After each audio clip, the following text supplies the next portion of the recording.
اعوذ باللہ من الشیطان الرجیم بسم اللہ الرحمن الرحیم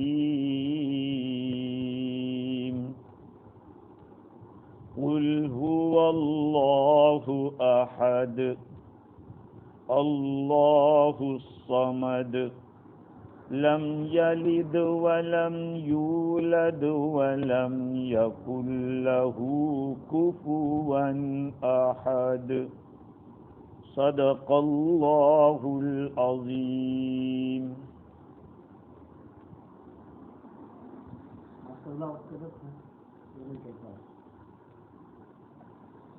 بزرگوں، پیارے بھائیوں، یہ سورہ اخلاص ہے۔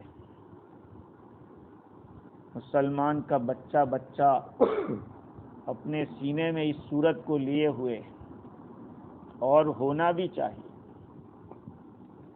کیونکہ یہ سورت شرک کی ہر متعارف یعنی فیمس یا ہر ممکن یعنی پاسبل صورت کا رد کرتی ہے۔ شرک کی کوئی بھی قسم ہو، کسی بھی قسم کا شرک، قل هو اللہ کی صورت اس کو ریجیکٹ کر رہی ہے۔ مولانا عبد المجید دریابادی رحمۃ اللہ علیہ نے اپنی کتاب میں تفسیر کبیر کے حوالے سے لکھا کہ سورہ کوثر انا اعطیناک الکوثر جیسے شان رسالت میں جامع ہے، ایسے سورہ اخلاص توحید میں جامع ہے۔ سمجھنے کی بات ہے۔ سورہ کوثر جو ہے اللہ کے نبی کی شان بتلا رہی ہے، اور ایسی شان بتلا رہی ہے کہ حضور کی ایک جامع صورت ہے جس نے حضور کی شان کو واضح کیا ہے۔ ایسے ہی قل هو اللہ احد کی صورت نے اللہ رب العزت کی شان کو واضح کیا ہے۔ اب ظاہری بات ہے کہ نبوت، رسالت، توحید، نبوت، رسالت اور معاد، تو توحید قل هو اللہ کی صورت اور رسالت انا اعطیناک کی صورت۔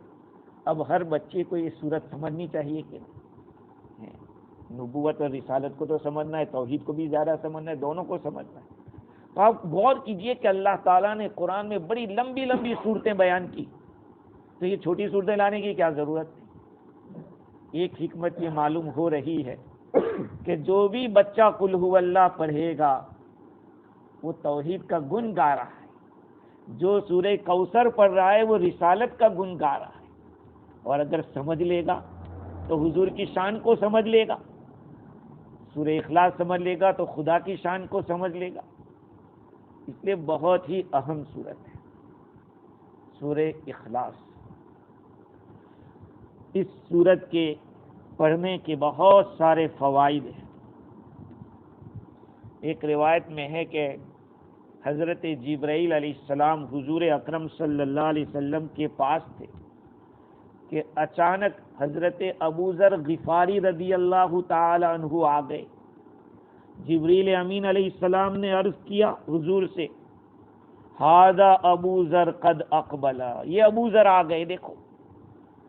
حضور اکرم صلی اللہ علیہ وسلم نے پوچھا کہ او تعرفونہ، کیا تم ابوذر کو پہچانتے ہو؟ تم فرشتے جانتے ہو ابوذر کو؟ تو کیا جواب دیا؟ هو اشہر عندنا منہ عندکم، وہ ہمارے درمیان اتنا فیمس ہے جتنا تمہارے اندر نہیں۔ تمہارے اندر جو مشہور ہے اس سے زیادہ مشہور وہ ہمارے اندر ہے۔ حضور اکرم صلی اللہ علیہ وسلم نے پوچھا کہ بماذا نال هذه الفضیلہ، یہ مقام انہوں نے کس وجہ سے حاصل کیا؟ تو جواب دیا جبریل امین نے، لصغرہ فی نفسہ وکثرت قراءتہ قل هو اللہ احد۔ بہت اہم بات ہے میرے لیے بھی، آپ کے لیے بھی۔ سب سے پہلی بات کیا بتائی؟ وہ اپنے آپ کو چھوٹا سمجھتے ہیں، اپنے آپ کو چھوٹا سمجھتے ہیں۔ ہاں، آج تو لڑائی اسی کی ہے کہ میرا پاور، میں سب کچھ، میرا چلے، میں جو کہوں وہی ہو۔ آج سب لڑائی اسی کی. جب آدمی اپنے آپ کو چھوٹا سمجھ لے تو کوئی لڑائی نہیں. پوری دنیا میں دیکھ لو، پڑھے لکھے لوگوں میں بھی، دیندار کہے جانے والے لوگوں میں بھی یہی جھگڑے ہیں. ہاں میں بڑا، مجھے مانو. ابو ذر غفاری رضی اللہ تعالیٰ عنہ اپنے آپ کو بہت چھوٹا سمجھتے تھے، اور دوسری وجہ کا بہت زیادہ قل هو اللہ کی سورت پڑھتے تھے. ہاں کتنی چھوٹی سورت ہے. اگر 100 دفعہ آپ کو پڑھنے کو کہا جائے تو کتنی دیر لگے گی؟ زیادہ سے زیادہ 10 منٹ، زیادہ سے زیادہ. مجھے ایک بات یاد آئی کہ حضرت حکیم الامت مولانا اشرف علی تھانوی نور اللہ مرقدہ، مولانا فضل حق گنج مراد آبادی رحمۃ اللہ علیہ کی خدمت میں پہنچے. وہ بھی بڑے آدمی ہیں. تو آپ نے 2 نصیحتیں کی. آدھی تو مجھ سے ہو رہی ہے لیکن دوسری آدھی نہیں ہوتی، ہو سکتا ہے تم میں سے کوئی کر لے. تو آپ نے بتایا کہ سورہ اخلاص کو روزانہ 200 مرتبہ پڑھ لیا کرو، اور سبحان اللہ و بحمدہ سبحان اللہ العظیم 200 مرتبہ پڑھ لیا. میں آپ لوگوں کو یہ نسخہ بتاتا ہوں. فجر کے وقت جلدی آ جاؤ، سنتیں پڑھ کے جماعت کے بیچ میں یہ سبحان اللہ بحمدہ سبحان اللہ العظیم کو 200 دفعہ پڑھ لو. کیسے روزی کے دروازے کھلتے ہیں دیکھو، اللہ تعالیٰ کیسے کھولتے ہیں. ہاں اللہ برکتیں دے گا. تو مولانا تھانوی رحمۃ اللہ علیہ فرماتے کہ یہ 2 باتوں کی نصیحت کی تھی، اور یہ بھی فرماتے کہ مجھ سے تو نہیں ہوتا، ہو سکتا ہے آپ کر لو. تو میں بھی آپ سے اس لیے کہہ رہا ہوں کہ عمل بہت مختصر سا ہے. میں چھوٹا نہیں کہہ رہا ہوں، مختصر سا ہے، لیکن اس کے فوائد بہت زیادہ ہیں. ہاں تو یہ فضیلت ہے اس سورت کی. اور آپ کو شاید معلوم ہوگا، شاید ذی الحجہ کے موقع پر میں نے یہ روایت نقل کی تھی. حضرت معاویہ ابن معاویہ لیثی رضی اللہ تعالیٰ عنہ کا انتقال ہو گیا. تو حضرت انس رضی اللہ عنہ فرماتے ہیں کہ ہم تبوک کے مقام کے اوپر تھے، اور میں نے جو روایت لطائف المعارف میں پڑھی ہے وہ یہ ہے کہ اچانک سے کوئی ایسی آواز ہوئی آسمان میں کہ جیسی کبھی ہم نے سنی نہیں. جبریل امین آئے، پوچھا یہ کیا ہے؟ عرض کیا کہ معاویہ بن معاویہ لیثی کا انتقال ہو گیا ہے، اور ان کے جنازے کے لیے اللہ تعالیٰ نے 70,000 فرشتوں کو بھیجا ہے کہ جاؤ. آپ پڑھنا چاہیں گے؟ حضور نے فرمایا کہ ٹھیک ہے. تو آپ کے سامنے سے سارے پہاڑوں کو ہٹا لیا گیا اور آپ نے نماز جنازہ پڑھی. پوچھا کہ یہ مقام کیوں؟ کہا یہ سورہ اخلاص بہت زیادہ پڑھا کرتے تھے، سورہ اخلاص بہت زیادہ پڑھتے تھے. یہ روایت میں نے لطائف میں بھی دیکھی اور یوٹیوب کے اوپر تفسیر رازی میں بھی دیکھی. یہ اتنی فضیلت ہے اس کی. ایک روایت ہے کہ ایک صاحب مسجد میں داخل ہوئے تو آپ صلی اللہ علیہ وسلم نے ایک آدمی کو سنا، یہ دعا کر رہے تھے اور کہہ رہے تھے اسألک یا اللہ، کہ اللہ میں تجھ سے سوال کرتا ہوں، تجھ سے مانگتا ہوں، یا احد یا صمد یا من لم یلد ولم یولد ولم یکن لہ کفوا احد. یہ دعا کر رہے تھے. حضور نے فرمایا کہ غفر لک غفر لک غفر لک، جا تیری بخشش ہو گئی، تیری بخشش ہو گئی، تیری بخشش ہو گئی. ہم اپنے بچوں کو اگر رات کے وقت سورہ قل هو اللہ اگر پڑھا کے سلائیں، قل اعوذ بالفلق و بالناس، یہ سورتیں پڑھ کے سلانے کی عادت ڈالیں کہ بھئی یہ سورتیں پڑھو پہلے اور پھر سو. اللہ تعالیٰ کی حفاظت میں آدمی چلا جاتا ہے. ایک آدمی نے حضور سے شکایت کی، محتاجی کی. یہ بھی میں آپ کو یہ عمل بھی بتا چکا ہوں پہلے، اور کئی لوگوں نے بتایا کہ اس کا بہت بڑا فائدہ ہوا. آدمی جب اپنے گھر جاوے، یا وہ روایت سنا دوں. حضرت سہل رضی اللہ عنہ فرماتے کہ ایک آدمی حضور کی خدمت میں آئے اور شکایت کی کہ غریبی بہت ہے، کڑکی بہت چلتی ہے، پیسے ویسے نہیں ہیں. تو آپ نے فرمایا کہ جب تم گھر میں داخل ہو تو گھر والوں کو سلام کرو، اگر اس میں کوئی ہے تو، نہ ہو تو اپنے کو سلام کرو. اور پھر گھر میں جانے کے بعد ایک مرتبہ قل هو اللہ احد پڑھو. میں نے بعض کتابوں میں یہ عمل درود شریف کے ساتھ پڑھا ہے کہ درود شریف پڑھے اور پھر قل هو اللہ احد پڑھے، لیکن آپ دیکھ لینا کیا ہوتا ہے. ہم جب گھر جاتے ہیں نا تو گھر پہ دروازے پر گھر والے کھڑے ہی رہتے ہیں. وہ ایسا ہوا ایسا، وہ بغیر بسم اللہ اور بغیر سلام کے گھر میں گھستا ہے، اب اس کے ساتھ شیطان گھس جاتا ہے.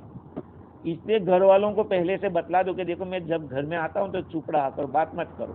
میں ذکر کر کے آتا ہوں اور میں چاہتا ہوں کہ درود شریف پڑھ کے گھر میں داخل ہوں اور سلام کروں اور قل اللہ پڑھوں. باقی اکثر شیطان یہی کرواتا ہے کہ جب آپ داخل ہوں گے اسی وقت کوئی نہ کوئی بات یاد آئے گی یا کوئی نہ کچھ ایسا معاملہ ہوگا. وہ فرماتے ہیں کہ یہ عمل کیا تو اللہ نے اتنی برکتیں دی کہ وہ پڑوسیوں کو دینے لگے، پڑوسیوں کو دینے لگے. تو بھائی ایک اور روایت بھی ہے بخاری شریف میں نے پڑھی ہے کہ لوگوں نے شکایت کی حضور سے کہ یہ تو اپنی نماز میں قل اللہ ہی پڑھتے ہیں اور اس کے بعد دوسری سورت پڑھتے. اللہ کے نبی نے پوچھا کہ بھائی کیا بات ہے؟ کہا حضور مجھے قل اللہ سے بہت محبت ہے. وہ لوگ کیسے تھے کہ صورتوں سے محبت کرتے تھے. ہمارے یہاں بعضوں کو گانے پسند ہیں، مجھے یہ گانا بہت پسند ہے، مجھے فلاں کے ڈائلاگ بہت پسند. لیکن وہ صحابہ کرام تھے کہ جن کو قرآن کی صورتوں سے محبت تھی. کہا حضور مجھے اس صورت سے محبت ہے. اللہ کے نبی صلی اللہ علیہ وسلم نے ارشاد فرمایا کہ حبک ایہا یدخلک الجنہ، تیرا اس صورت سے محبت کرنا تجھے جنت میں داخل کر دے گا. اب آپ سوچئے کہ اتنی چھوٹی سی صورت ہے اور سب سے بڑی بات توحید ہے. قرآن مجید میں اللہ تعالیٰ نے توحید کو ایسا بھر بھر کے بیان کیا ہے. اب اسی صورت میں پوری توحید ہے. اسی لیے تو کہا جاتا ہے کہ یہ ثلث قرآن ہے، 1/3 آف دا قرآن. کیوں؟ اس لیے کہ قرآن مجید میں جو مضامین بیان کیے ہیں ان میں کلی طور پر 3 مضمون اہم ہیں. تو ونیس، پروفیٹ ہوڈ اینڈ ہیئر آفٹر، یہ 3. تو ان 3 میں کا جو توحید ہے وہ پورا اس میں مکمل ہے. تو 1/3 ہوا کہ نہیں؟ 1/3 آف قرآن. تو جو آدمی 3 مرتبہ اس کو پڑھے گا تو ایک قرآن کا ثواب ملے گا، ثواب ملے گا. جو پورا قرآن پڑھے گا اس کا تو الگ مسئلہ ہے، ہاں اس کی محنت کا، اس کا ٹائم کا، سب کچھ وہ تو الگ چیز ہے، اس کا الگ ہی ثواب ہوگا. لیکن اگر کوئی آدمی اللہ کی عطا سے فائدہ اٹھانا چاہے تو اتنا کام کر کے بھی فائدہ اٹھا سکتا ہے. اب یہ صورت نازل کیوں ہوئی، اس کا بیک گراؤنڈ کیا ہے، اللہ تعالیٰ نے کیوں یہ آیت صورت نازل فرمائی؟ تو امام راضی نے اس کے 3 تفسیر کبیر میں 3 شان نزول بیان کیے ہیں. ان میں سے ایک یہ بیان کیا کہ مشرکین نے سوال کیا تھا، مشرکین مکہ نے حضور سے سوال کیا تھا. انہوں نے عامر بن طفیل کو حضور کے پاس بھیجا اور کیا کہا کہ جاؤ اور یہ کہو کہ آپ نے ہماری لاٹھی کو پھاڑ ڈالا، یعنی ہم ایک تھے آپ نے ٹکڑے کر دیے. جب حق آتا ہے نا تو سچے غلط ایسے الگ ہو جاتے ہیں. اسلام آیا تو جو توحید کے ماننے والے تھے ایک طرف ہو گئے، شرک والے الگ ہو گئے. تو انہوں نے اس کو اس طرح سے تعبیر کیا، تم نے ہماری لاٹھی کو پھاڑ ڈالا ہے اور آپ نے ہمارے معبودوں کو گالیاں دی ہیں، آپ نے اپنے باپ دادا کے دھرم کے خلاف کیا ہے. دیکھو اگر آپ غریب ہو تو ہم آپ کو مال دیتے، آپ مالدار ہو جائیں گے. اگر آپ نعوذ باللہ ثم نعوذ باللہ اگر آپ کو پاگل پنے کا دورہ پڑتا ہے تو ہم آپ کا علاج کرا دیں. اگر آپ کسی عورت سے محبت کرتے ہیں تو ہم آپ کی شادی کرا دیں اس سے. آپ صلی اللہ علیہ وسلم نے ارشاد فرمایا لست بفقیر ولا مجنون ولا ہویت امرأۃ انا رسول اللہ. بھائی مجھے میں کوئی غریب آدمی نہیں ہوں، نہ میں کوئی پاگل ہوں، نہ مجھے کسی عورت کی خواہش. میں تو ایک اللہ کا رسول ہوں. میں تم کو بتوں کی پوجا سے نکال کر اللہ کی عبادت کی طرف بلا رہا ہوں. انہوں نے دوبارہ بھیجا حضور کے پاس اور یہ کہا کہ آپ کو جا کے پوچھو کہ بین لنا جنس معبود، تم اپنے خدا کی جنس بتلاؤ، وہ کس چیز سے بنا ہوا ہے. امن ذہب او فضہ، کیا وہ سونے سے بنا ہے تمہارا خدا یا چاندی کا بنا ہوا ہے؟ یہ ذرا واضح کرو۔ اللہ تعالیٰ نے یہ صورت نازل فرمائی، اور تو ان لوگوں نے کیا کہا کہ لو 360 خدا ہے، ان سے تو کام پورے ہوتے نہیں ہیں، اور ایک سے کیا ہو جائے گا؟ یہ کہا ان لوگوں نے 360 معبود ہیں، وہ ہماری حاجتیں پوری نہیں کر پا رہے ہیں، تو پھر ایک کیسے کرے گا؟ تو پھر والصافات صفا فالزاجرات زجرا فالتالیات ذکرا ان الہکم لواحد، یاد رکھو تمہارا معبود ایک معبود ہے۔ یہ آیت نازل ہوئی۔ پھر انہوں نے کہا کہ جاؤ جا کے پوچھو کہ اللہ تعالیٰ کے افعال بیان کرو کہ اللہ کے افعال کیا ہے۔ اللہ تعالیٰ نے یہ آیت نازل فرمائی، ان ربکم اللہ الذی خلق السماوات والارض فی 6 ایام ثم استوى علی العرش یغشی اللیل النہار یطلبہ حثیثا والشمس والقمر والنجوم مسخرات بامرہ، کا یہ بنایا وہ بنایا، سورج چاند آسمان زمین یہ سب اللہ نے بنایا، اللہ تعالیٰ نے بنایا، یہ اس کے کام ہے۔ تو یہ ایک شان نزول ہوا کہ سورت اس وجہ سے نازل ہوئی۔ دوسرا قول یہ ہے کہ سوال کرنے والے یہود تھے۔ حضرت اکرمہ ابن عباس رضی اللہ عنہ کی روایت نقل کرتے ہیں کہ یہود حضور کے پاس آئے، ان میں کعب بن اشرف بھی تھا، کعب بن اشرف۔ ان لوگوں نے کہا کہ یا محمد ہذا خلق اللہ الخلق، ہذا اللہ خلق الخلق فمن خلق اللہ، کہ چلو اس اللہ نے مخلوق پیدا کی ہے تو اللہ کو کس نے پیدا کیا؟ شیطان کھیلتا اس طرح سے انسان کے ساتھ ہے کہ میں اپنے ابا سے پیدا ہوا، وہ اپنے ابا سے، تو پھر اللہ بھی تو کسی سے پیدا ہوا ہوگا، نعوذ باللہ۔ یہ خیال آتا ہے، اور آوے تو کوئی خراب نہیں ہے، اس کو ہم برا سمجھتے ہیں، اس کا مطلب ہے کہ ایمان موجود ہے۔ صحابہ کرام حضور سے عرض کرتے تھے کہ ایسے ایسے خیال آتے ہیں کہ اس کو منہ پہ لانا بھی برا لگتا ہے، کہ یہی تو ایمان کی دلیل ہے، جس کے پاس ایمان نہیں ہوگا وہاں تو سب کچھ چل جائے گا۔ بھائی جس آدمی کو خدا کا ڈر نہ ہو، اس کو حلال کیا حرام کیا جائز کیا ناجائز کیا کوئی فرق نہیں، سب چلتا ہے۔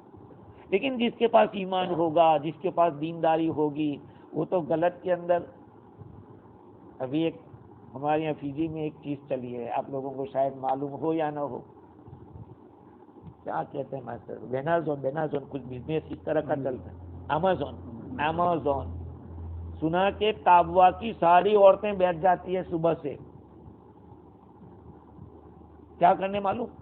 امیزون ایک کمپنی ہے، وہاں پہ آن لائن شاپنگ ہوتا ہے، آن لائن شاپنگ۔ اس آن لائن شاپنگ کے اندر چونکہ بہت لمبی لائن ہے، تو اب یہاں کے لوگ کیا کرتے ہیں کہ وہ جو میسج آیا ہے اس کو جلدی سے ڈیلیور کر رہے ہیں کہ بھائی اس کو جلدی کلین کرو۔ یہ بزنس ہے، اس کے اوپر روزانہ 20 امریکن ڈالر لوگ کما رہے ہیں، 20۔ تو فیجی کے تو گھر بیٹھے ایسے تو 30-40 جتنے ہو جائیں گے۔ تو یہ مسئلہ میرے پاس آیا تھا، تو میں نے کہا بھی کبھی میں پوری تحقیق مجھے کر لینے دو، تو آج میں نے اس کی تحقیق پوری کر لی۔ تو یہ ناجائز ہے، اس لیے کہ یہ جو کام کرنے والے ہیں وہ ورکر ہے، کیا ہے؟ ورکر ہے، اور ورکر کے پاس سے کوئی ڈپوزٹ نہیں لی جاتی۔ مثال کے طور پر فضیل کے یہاں کوئی بس چلانے کے لیے جا رہے کہ مجھے بس چلانے کی نوکری دو، تو وہ یوں کہے کہ $1000 پہلے ڈپوزٹ رکھو، یہ کبھی ہوتا ہے ایسا؟ تو یہ امیزون میں جو کام کرنے والے ہیں ان لوگوں کو کوئی 3000 رکھتا ہے ڈپوزٹ، کوئی 2000 رکھتا ہے، جیسی جیسی ڈپوزٹ ہوگی ایسا ایسا کمیشن ہوگا۔ تو یہ اجارہ شرط فاسد سے فاسد ہو جاتا ہے، یہ اصول ہے فقہ کا۔ یہ جو کسی سے کام لیتے ہیں نا اس کو اجارہ کہتے ہیں، اردو میں اجرت پہ رکھنا، عربی میں اس کو اجارہ کہتے ہیں۔ تو اجارہ کا مسئلہ یہ ہے کہ اگر کوئی شرط ہوگی تو وہ اجارہ فاسد ہو گیا، تو تمہارا ڈیلنگ ہی نہیں ہوا، تو جب ڈیل نہیں ہوا تو پھر پیسے تمہارا معاملہ ہی غلط ہے۔ اب لوگوں کو پتہ نہیں، لوگ کر رہے ہیں، تو پتہ نہیں کہاں سے بات چلی گئی۔ خیر یہ ہے کہ یہود نے کہا کہ اللہ تعالیٰ نے یہ سب پیدا کیا تو اللہ تعالیٰ کو کس نے پیدا کیا؟ حضور اکرم حضور اکرم صلی اللہ علیہ وسلم غصے ہو گئے، کیونکہ جتنی توحید مضبوط، جتنا ایمان مضبوط، اس کے خلاف بات نہیں برداشت کریں۔ حضور غصے ہوئے، جبریل امین نازل ہوئے، حضور کے پاس آئے، آپ کو سکون دلایا اور فرمایا، عرض کیا کہ آپ تھوڑی نرمی کیجئے۔ یہ آیت سورت نازل ہوئی، قل هو اللہ احد۔ حضور صلی اللہ علیہ وسلم نے جب ان کے سامنے تلاوت کی تو وہ لوگ کہنے لگے کہ صف لنا ربک، تم اپنے رب کی صفت بیان کرو، کیف عضدہ وکیف ذراعہ، کہ اللہ تعالیٰ کا یہ بازو کیسا ہے، اس کی یہ کلائی کیسی ہے، کہا یہ بتاؤ۔ تو پھر آپ صلی اللہ علیہ وسلم پہلی دفعہ سے زیادہ غصے ہو گئے، تو پھر جبریل امین یہ آیت لے کر آئے، وما قدر اللہ حق قدری، ان لوگوں نے اللہ کی قدر نہیں کی جس طرح اس کی قدر کرنا چاہیے۔ یہ دوسرا شان نزول ہے۔ اور تیسرا شان نزول یہ ہے کہ نصارہ کے بارے میں، نجران ایک مدینہ منورہ سے دور ایک بستی ہے نجران، وہاں کے نصارہ آئے تھے حضور کے پاس، اور انہوں نے یہ کہا کہ صف لنا ربک، اپنے رب کی صفت بیان کرو کہ کیا وہ زبرجد کا بنا ہوا یا یاقوت کا بنا ہے، یا سونے کا ہے یا چاندی کا ہے۔ زبرجد بہت قیمتی پتھر ہوتا ہے، ہاں، یاقوت بھی ایک پتھر ہوتا ہے، لوگ انگوٹھی کے اندر پہنتے ہیں اس کو۔ تو کہا خدا کس کا بنا ہوا ہے، سونے کا ہے چاندی کا ہے؟ تو پھر اللہ تعالیٰ نے یہ آیت نازل فرمائی، تو انہوں نے کہا ہوا واحد وانت واحد، کہ وہ بھی ہے تو بھی ایک۔ حضور نے فرمایا لیس کمثلہ شیء، اللہ جیسا کوئی نہیں ہے۔ تو کہا کہ اور اللہ کی صفت بیان کرو، کہ اللہ الصمد، اللہ تعالیٰ ہی تو بے نیاز ہے، نرادھار ہے اللہ تعالیٰ۔ انہوں نے کہا کہ صمد کیا ہوتا ہے؟ حضور نے فرمایا کالذی یصمد الیہ الخلق فی الحوائج، صمد وہ ہوتا ہے کہ مخلوق اپنی ضرورتیں لے کر جا کے اس کے پاس جاتی ہے، جس کے پاس اپنی ضرورتیں پیش کی جاتی ہیں۔ انہوں نے کہا اور ذرا زیادہ بتائیے۔ فرمایا لم یلد ولم یولد، لم یلد، اللہ تعالیٰ نے کسی کو جنا نہیں ہے، کما ولدت مریم، جیسے مریم علیہ السلام نے جنا عیسیٰ علیہ السلام کو، اللہ تعالیٰ نے کسی کو جنا نہیں۔ ولم یولد، اللہ کسی سے جنا بھی نہیں گیا ہے جیسے کہ عیسیٰ علیہ السلام جنے گئے۔ ولم یکن لہ کفوا احد، اور اللہ تعالیٰ کا کوئی ہمسر نہیں، اللہ جیسا کوئی جوڑا نہیں ہے۔ یہ آیت نازل ہوئی، نہیں اللہ کی مخلوق میں سے کوئی اس کی مثال نہیں، اس کا برابر کا کوئی نہیں ہے۔ دیکھو یہ سورہ اخلاص، قل هو اللہ احد، اس کے تقریباً مفسرین نے 20 نام بیان کیے، 20 نام، 20 نیمز۔ اور یہ عربی کا ایک اصول قاعدہ ہے، کثرت الاسامی تدل علی شرافت المسمی، جس کے نام بہت زیادہ ہوتے ہیں وہ نام والے کی عظمت کی دلیل ہے۔ کسی کے بہت زیادہ نام ہو، کوئی گھر میں وہ لڑکا بہت زیادہ پیارا ہو تو کوئی اس کو گورا کہے گا، کوئی اس کو کیا کیا کہے گا، کوئی بابو کہے گا، پتہ نہیں زیادہ نام کیوں ہوتے ہیں، وہ زیادہ پیارا ہوتا ہے اس وجہ سے۔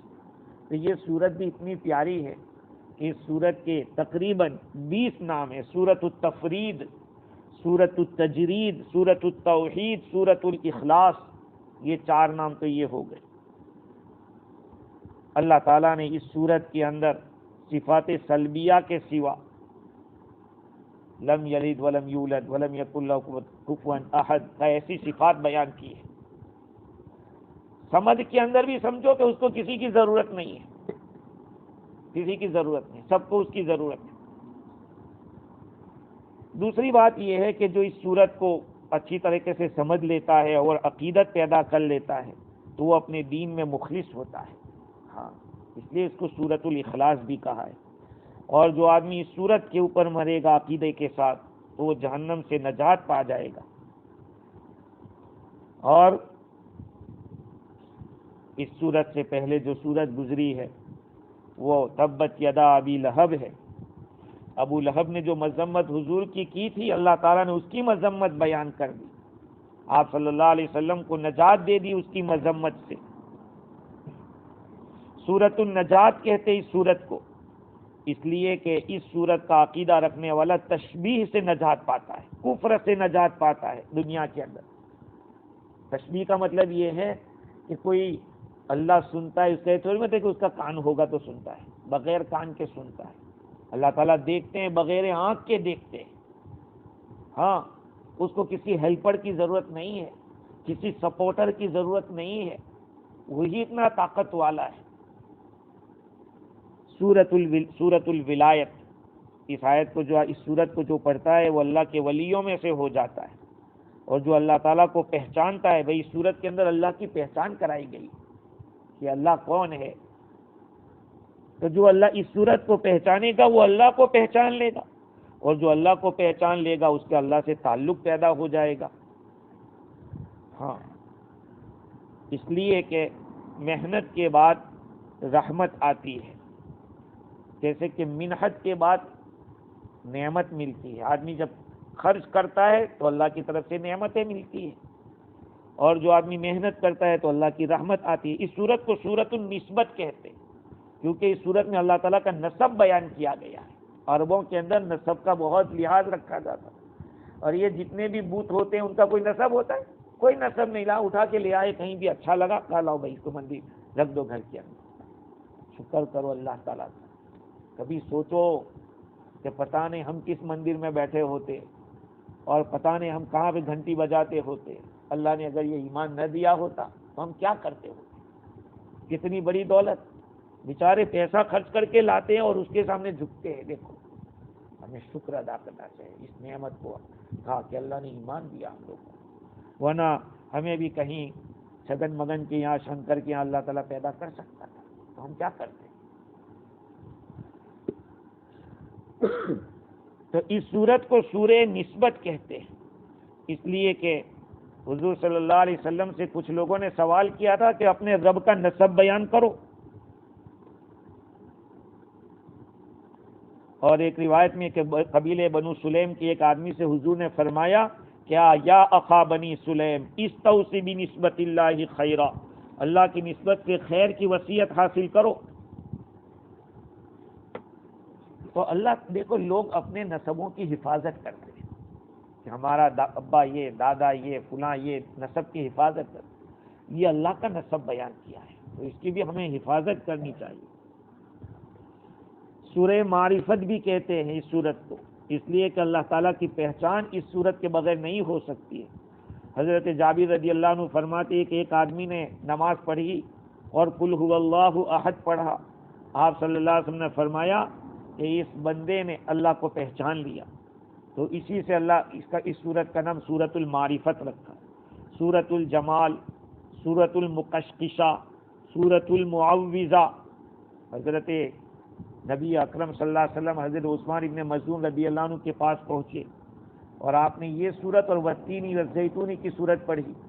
جو بیمار تھے تو انہوں نے ان کا علاج کیا ان دو سورتوں سے۔ معوذہ کے معنی پناہ دینے والی، جیسے قل اعوذ بالفلق و بالناس بھی تو معوذتین کہلاتی ہے، اس کو بھی معوذہ کہتے ہیں۔ سورۃ الاساس، ساتوں آسمان اور ساتویں زمین کی جو بنیاد رکھی گئی ہے اسی سورت کے اوپر رکھی گئی ہے۔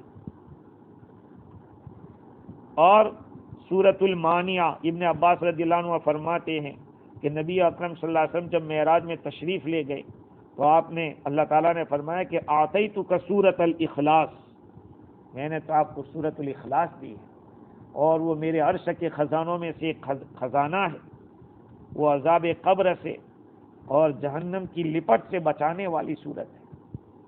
ہم لوگ سوچیں، ہم نے اس کو کیا 2 لائن بھی نہیں ہے پوری، اتنی مختصر، لیکن اس کے اندر مضامین ایسے ہیں۔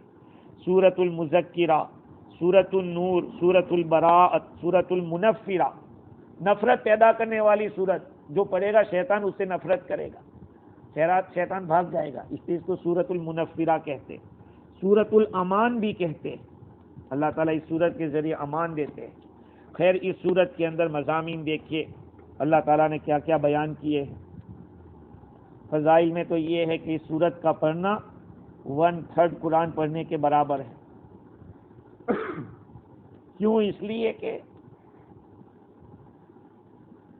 جب مقصد افضل ہوتا ہے، بھئی جتنی بھی شریعتیں آئی، جتنی بھی عبادتیں ہیں، سب کا جو ایک مقصد ہے وہ اللہ کی پہچان ہے، اللہ سے پہچان ہے۔ میں نے ایک دفعہ اس میں پڑھا کتاب میں، مولانا مکی مولانا شیخ زکریا رحمۃ اللہ علیہ کے جو خلیفہ ہیں، 1 سال لگا کر آئے جماعت میں سے، 1 سال لگا کر. تو شیخ زکریا رحمۃ اللہ نے فرمایا کہ دیکھ تو اگر برا نہ سمجھے تو ایک بات بتاؤں. کہا فرمائی. کہا یہ تیرے چلے 4 مہینے سال سب سائڈ پہ، سب سے بڑی بات یہ ہے کہ خدا کے سامنے گر جا، بس اللہ کو کہہ دے کہ بس تیرا ہو، بجا لے مجھے. یہی ہے تعلق اللہ کا مل جائے، یہ سب سے بڑی بات ہے. اب آپ پوری زندگی لگا دو اور اللہ سے تعلق ہی پیدا نہیں ہوا، دلوں میں کدورت ہے، تو پھر کیا تو کیا کیا. اس لیے کہا جاتا ہے اہل اللہ کی صحبت میں بیٹھو، دیندار لوگوں کی صحبت میں بیٹھو، اسے زندگیاں بنے گی. ہاں، آدمی خود بخود نہیں بنتا ہے. ایک آم کا درخت ایک زمانے میں ہمارے یہاں جو بیڑ لگتے تھے نا، اتنے لگتے تھے، اسی بیڑ کے درخت پر اب اتنے بڑے بڑے بیڑ لگتے ہیں. ان کو پوچھو. ایک زمانے میں ایک بیڑ کے درخت کے اوپر اتنے لگتے تھے، آج اسی بیڑ کے درخت کے اوپر اتنے بڑے بڑے امرود جتنے لگتے. بھئی یہ کیسے ہوا؟ کہا کہ اس کو قلم کیا گیا، قلم کیا، اس کی صحبت میں کسی ایک اچھے آدمی کو رکھ دیا، تو اس صحبت نے ایسا اثر کیا کہ اس کے بیل ہی بدل گئے، اس کے پھل ہی بدل گئے. تو اہل اللہ کی صحبت سے رنگ آتا ہے. ہاں، اس چیز کو ذرا اپنے اندر پیدا کرو. ہمارے فجی میں تو کوئی کسی کو اچھا ہی نہیں سمجھتا، ہر آدمی اپنے ہی کو اچھا سمجھتا ہے. یہ سب سے بڑی بیماری ہے، اس لیے اصلاح نہیں ہو سکتی. جب آدمی اپنے کو غلط، بھائی ڈاکٹر کے پاس جا کے کہا میں تو اچھا ہوتا تھا، تجھے بلایا کس نے تھا؟ بلایا کس نے تھا؟ کہ میں دوائی لینا. بھائی تجھے ہوتا، مجھے کچھ نہیں ہوتا. جاؤ تو پھر جا کے کہیں گے کہ مجھے کھانسی ہو رہی، یہ ہو رہی، تو ڈاکٹر دوائی دے گا. تو اہل اللہ کے پاس اس لیے جاتے ہیں کہ اپنی غلطیاں بتاؤ کہ میرے اندر یہ اخلاقی بیماریاں ہیں. خیر، تو سوال یہ ہے کہ اس صورت کو اتنی فضیلت ہے اور بھی صورتوں میں یہ مضامین بتلائے تو ان کو کیوں نہیں؟ اس کا جواب یہ ہے کہ یہ چھوٹی سی صورت ہے، لیکن اس صورت نے بہت ہی کمال کے ساتھ یہ مضامین بیان کیے ہیں، اس لیے اس صورت کو زیادہ فضیلت. اللہ تعالیٰ فرماتے ہیں قل هو اللہ احد. نبی جی آپ فرما دیجئے کہ وہ اللہ ایک ہے، احد، یکتا ہے. کل اس لیے فرمایا کہ وہ سوال کیا تھا، سوال کے جواب میں تو کہا کہ آپ کہہ دو ان کو هو اللہ احد، وہ اللہ ایک ہے، یکتا ہے. عربی میں واحد کا لفظ بھی آتا ہے اور احد کا لفظ بھی آتا ہے، لیکن واحد کا لفظ تو کسی کے لیے بھی بول سکتے ہیں، واحد، اثنان، ثلاثہ، اس طرح سے. لیکن احد کا لفظ صرف اللہ کے لیے بولا جائے گا، هو اللہ احد. بعضوں نے کہا کہ واحد اور احد ایک ہے، لیکن صحیح بات یہ کہ دونوں میں فرق ہے. علامہ اظہری نے کہا کہ کسی اللہ کے سوا کسی کو احد کا لفظ نہیں دے سکتے. احدیت کی جو صفت ہے صرف اللہ کے لیے خاص ہے. رجل احد نہیں کہہ سکتے، جیسے رجل واحد کہہ سکتے. اور دوسری ایک بات یہ کہ احد پازیٹیو نیگیٹو ہر جگہ پہ آتا ہے. نہیں، احد کا، واحد کا لفظ پازیٹیو میں آتا ہے اور احد کا لفظ نیگیٹو میں آتا ہے. تو 3 الفاظ ہوئے. قل کو لفظ اللہ تعالیٰ نے اپنے حبیب کو حکم دیا کہ کہہ دو. اب کیا؟ هو اللہ احد، وہ اللہ ایک ہے، یکتا ہے. 3 الفاظ، اور تینوں الفاظ لائے کیوں؟ تو کہا کہ یہاں 3 مقام بتلائے گئے. ہوا کا لفظ مقربین کے لیے، جس کے دل میں ہر وقت اللہ کی یہ ہوتی ہے، بات ہوتی ہے، تو ان کے لیے تو ہوا کا لفظ لائے. اور پھر اس سے آگے تھوڑا جو اصحاب یمین ہے، جنت جانے والے، سیدھے رائٹ سائڈ والے، ان کے لیے لفظ اللہ لائے. اور احد ان لوگوں کے لیے جو اصحاب شمال ہے، جس کا کوئی مقام نہیں. ہاں، کیونکہ اللہ تعالیٰ کی ذات وہی واجب الوجود ہے. دوسری بات یہ ہے کہ لفظ اللہ لائے کیوں؟ یہ ساری صفات موجودہ، یا یوں کہیے کہ صفات اضافیہ کو مشتمل ہے. لفظ اللہ اس ذات کو کہا جاتا ہے جو تمام صفات کمال کا مالک ہو، اس کو کہا جاتا ہے اللہ. اور احد اس کو کہیں گے کہ جو صفات سلبیہ کا جامع ہو، یہ نہیں ہے، یہ نہیں ہے، یہ نہیں ہے، یہ سب سلبی صفات جس کے اندر نیگیٹو کا معنی ہوتا ہے، نفی کا معنی ہوتا ہے. کہ یہ بھی ایک صفت ہے، فلاں صاحب چور نہیں ہے، فلاں صاحب لالچو نہیں ہے، یہ ساری یہ بھی تو صفت ہے. تو صفات یہ سلبیہ کہلاتی ہے. اور طاقتور ہے، بہادر ہے، یہ صفات اضافیہ. تو اللہ کے لفظ میں اللہ کی صفات اضافیہ کہی گئی اور احد کے اندر صفات سلبیہ. هو اللہ احد، اللہ ایک ہے، کسی قسم کا تعدد نہیں اللہ تعالیٰ کے یہاں، وہ اکیلا ہے، یکتا ہے، دو کی گنجائش نہیں وہاں. اس میں رد ہو گیا مجوسی لوگوں کا جو آگ کی پوجا کرتے ہیں، وہ دو خدا مانتے ہیں. بھلائی کا پیدا کرنے والا الگ خدا اور برائی کا پیدا کرنے والا الگ خدا.